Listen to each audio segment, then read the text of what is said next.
Did you know nearly 22 million people have ADHD? And 1 in 3 of those people take a stimulant like Adderall or methylphenidate. Adderall is the most prescribed ADHD medication with a nearly 2-to-1 ratio over methylphenidate. But sometimes it can be hard to be prescribed. So, we're going to discuss how to get prescribed Adderall. Before we explain to you how to get prescribed Adderall, we're going to explain what Adderall is, the benefits and use cases, risks and side effects of Adderall, and how to get prescribed it, and then how to expect what to expect after you're prescribed it. I will warn you, I am not a doctor. I'm not a medical professional of any type. But I do have ADHD and I have been prescribed Adderall. I currently take methylphenidate because I prefer the feeling of it over Adderall. But I have taken it. I have siblings that take it. My wife takes it. So I have a lot of experience with what you deal with when you are trying to get prescribed Adderall and when you are actually taking Adderall. So I'm going to discuss all these things with you to help you decide, one, whether it's right for you, and two, find somewhere where you can get prescribed it by a doctor. Okay, so the first thing we're going to discuss is, what is Adderall? Adderall is a prescription stimulant that's used to treat ADHD and narcolepsy. Um, ADHD is a medication where you have a hard time focusing, you might be hyperactive, um, and it prevents you from doing those things you need to do or really want to accomplish. It's a class 2 controlled substance, which means the government monitors its distribution. Because of that, some doctors don't like prescribing it because of its tendency to be abused. You also can't get longer term, you can't get prescriptions like you do with other medications. For instance, my heart medication, they can prescribe me 90 and 180 days worth of medication at a time. Um, with the class 2 controlled substances, they can't do that. Um, they they prescribe us 2 30-day prescriptions, 1 to 2 30-day prescriptions, and you have to call in to get it refilled. You can't just automatically fill it when it's time. So it's a little more complicated. Doctors also like to normally start with the lowest dosage, and that's because they don't want you abusing it. It can be kind of strong for someone who's never taken any type of stimulant. Um, I mean, I'd compare it to maybe 3 cups of coffee, but less jittery. And it can suppress your appetite, which makes it harder for you to eat. Its chemical makeup is basically a mixture of amphetamine and dextroamphetamine salts. Uh, Sometimes there are other salts in there, but other amphetamine salts in there, but that's basically it. And you can get it in both normal acting and time released. The time released are called XR, but it, like with our insurance, they wouldn't allow us to go straight to the extended release. We had to do um, the standard version first and start with the lowest dosage, which was 5 milligrams twice a day, and then go up to 10 milligrams twice a day. And then I believe we went to 20 and then 30 milligrams twice a day. So it's kind of a process when you want to be prescribed Adderall. Next, we're going to discuss the benefits and use cases for Adderall. The two main use cases are ADHD and narcolepsy. For narcolepsy, it's mostly the benefits of being more alert and more awake that it's prescribed for. Meanwhile, ADHD has a lot of benefits. It can help improve focus because it releases dopamine and norepinephrine. It also helps improve concentration. It can help with motivation or removing distractions. It When people are really hyperactive, it will a lot of times calm them down. It may make them less likely to be impulsive. For instance, if they're impatient at school and like to interrupt, it can stop some of that.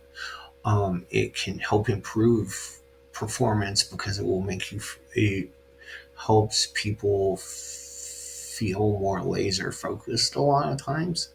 That's how I experience it, at least. Um, but the main two are to improve focus and concentration. There are a ton of risks and side effects for Adderall. Most of them are fairly minor in most scenarios, but they can be problematic. Some of them can be problematic. The main one is that it has addictive properties. So over time, it will stop working as well, which means you'll likely have to up your dosage. And um, in addition, it raises your blood pressure, which puts more pressure on your heart, and over time causes heart damage. Um, with long-term users, they actually check your heart every once in a while to see if it's caused changes in your heart.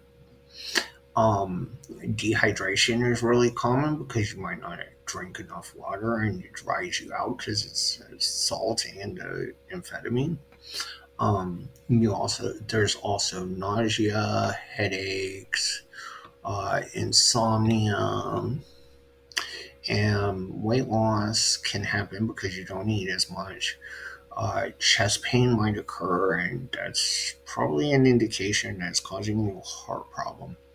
It can cause depression, and if it's causing you depression, you might want to try something else. Um, if you're a man, it can cause you to have a hard time getting it up. And if that's the case, well, you might want to try something else because let's face it, it can be very trying if you can't get it up. It can also raise your body temperature, which may end up showing up as a fever. It can cause hair loss, check you out and bald.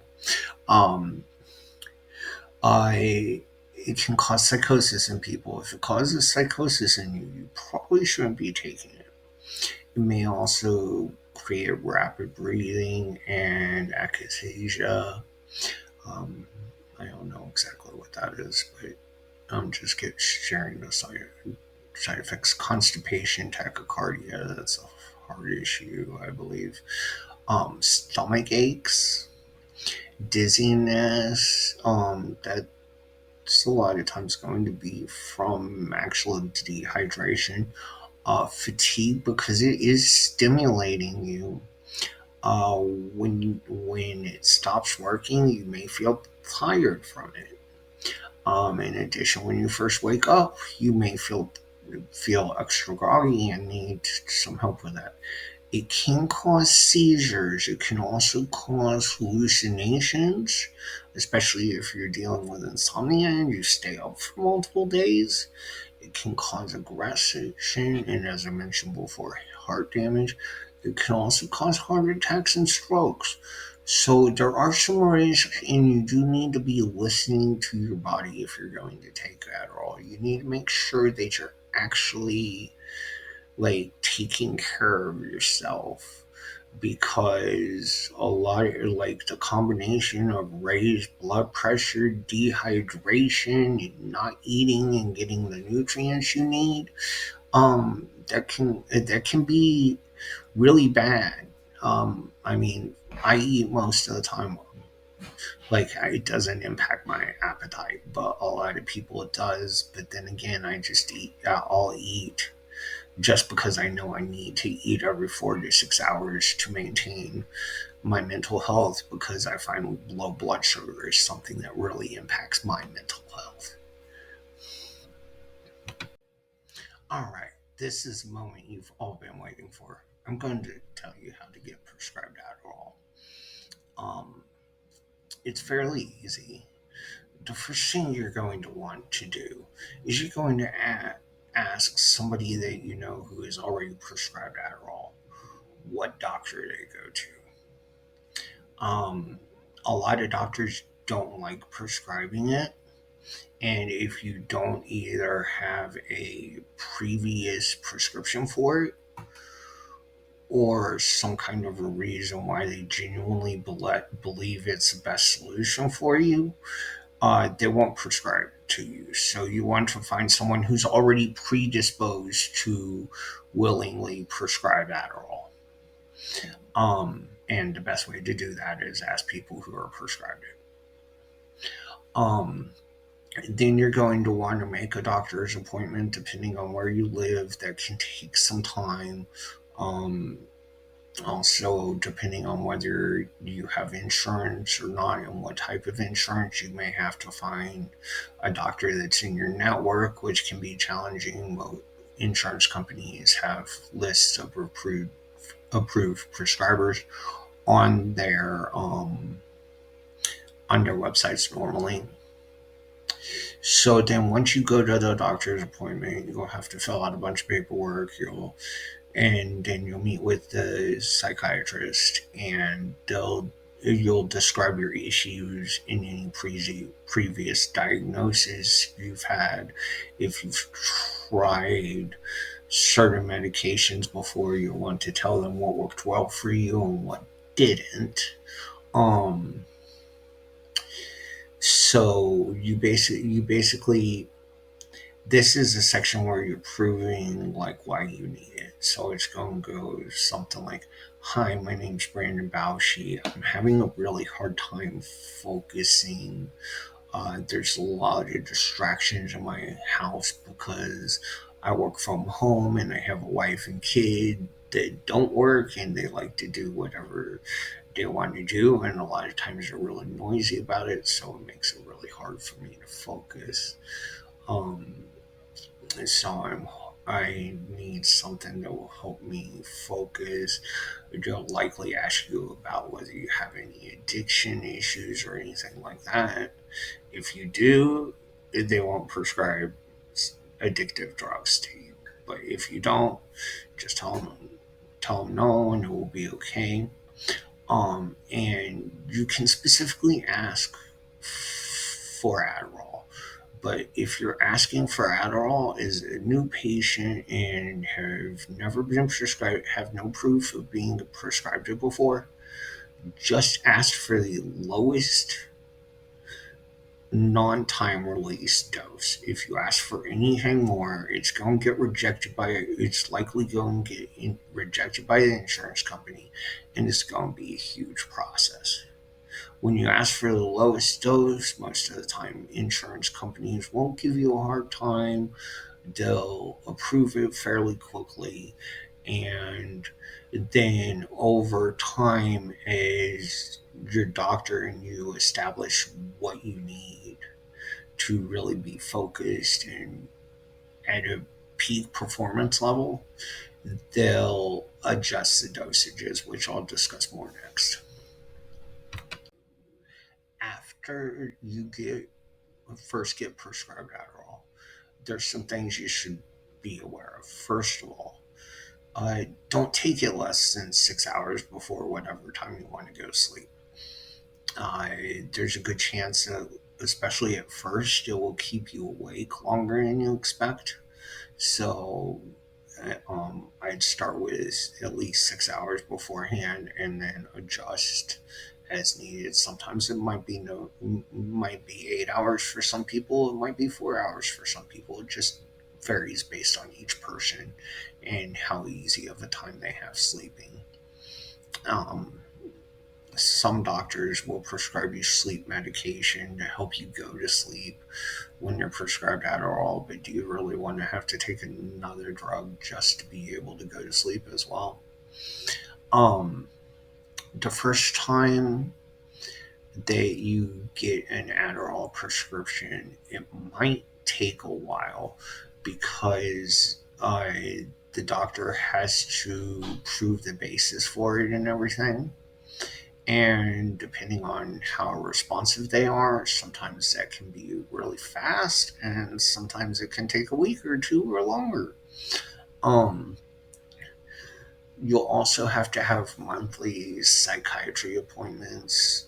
The, I've seen some people who will send two prescriptions at once, but it's not refills. It's two separate prescriptions. You fill one on the date that it's due on the first date, and then you send the second one on the second date. Um, in Nevada, the prescriptions have to be done. Our doctors require us to do in person at least once quarterly. The other two can be telehealth calls. That's how my doctor does it. I'm not sure if that's a legal requirement or just how they do it. They are allowed to do telehealth, but not on the first appointment. And occasionally they have to see you in person. Um, Depending on how well it works for you, you may need to increase the dosage on a quarterly or annual basis. It just depends. Like it's not a specific time schedule. It's if it stops working for you, you should talk to your doctor about an increase in the dosage. Another thing is because it is one of the most prescribed medications in the country. It's like the 15th on the list of prescriptions annually. Um, and it's continually growing. People may experience supply chain disruptions. At one point, every single month for like 6 months, we were having to change pharmacies to be able to get our prescriptions. Um, in addition, because it is a controlled substance and the DEA does monitor how much each doctor prescribes it.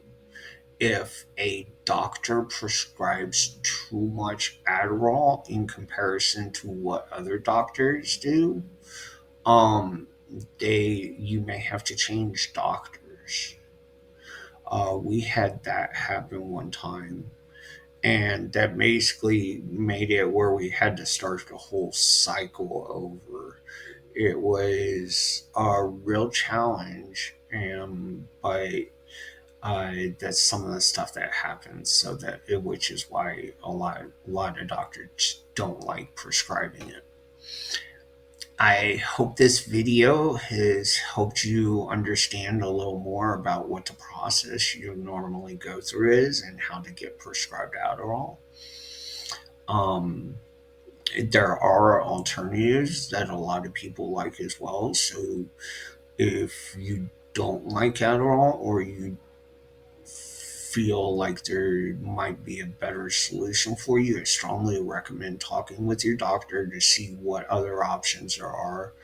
But anytime you take a new medication, there may be some lag between when you first tried to get it and when you're insurance and doctor will have made it where that will work. So just be prepared for that. Unless there's side effects that you really don't like, it's easier not to be changing medications very often. I hope this has been helpful. If you found it helpful, please make sure to like, subscribe, and share it. Thank you. Have a wonderful day.